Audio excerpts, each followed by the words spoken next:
ننګرهار کې د تازه میوو سوداګر وایي د بازارونو د بدلون له امله اوس هڅه کوي خپل میوې د پاکستان پر ځای منځنۍ اسیا او عربي هېوادونو ته صادرې کړي.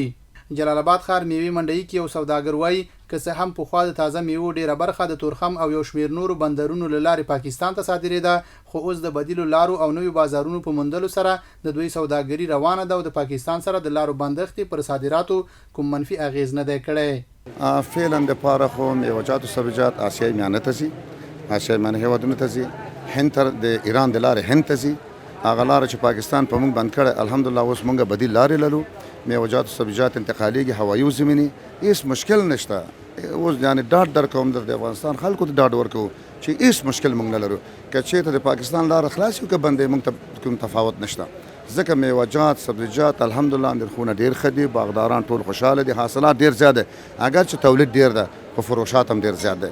د تازه میوې یو بل سوداګر وایي خوشبختانه افغانستان اوس یو له هغو هېوادونو ده چې هر قسمه تازه میوه لکه انګور، خټکی، هندواڼې، الوچې، زردالو، شفتالو، انار، مڼې او نور پکې پریمانه ترلاسه کیږي چې د هېواد سربیره په نړیوالو بازارونو کې هم ځانګړی ارزښت ترلاسه کړی.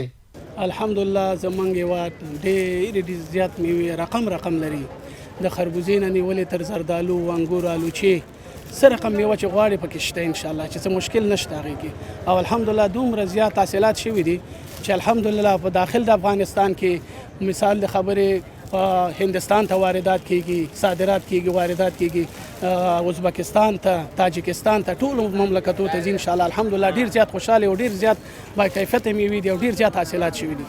یو بل سوداګر بیا د افغاني تازه میوو په تړاو وایي افغاني میوه په طبیعي شکل بغیر له کیمیاوي موادو پخیږي نو ځکه خو ښه ذایقه لري. دغه شیان چې مونږ خرڅوو خپل د وطن میوه ده او پاکستان لار چې دي دغه 9 میاشتې یو کال زیات تو کم بند دی. مونږ فضل د خدای د هغې نه احتیاج وو، نه هغې سره دغه لرو. دا زمونږ تجاران د خپل د وطن میوه دې ځای نه بل مملکتو ته وړي په ښه ازاده. که د پاکستان لار بند وي او که خلاص مونږ هغې ته هېڅ مجبوریت نه لرو. دا زمونږ د وطن میوه ده، دې نه بس سیوان راځي، باید هغې نه انګور رسېږي، انګور نه بس دا توت زمیني ده، د کونړ هندوانه ده، دا ټول زمونږ د وطن دی.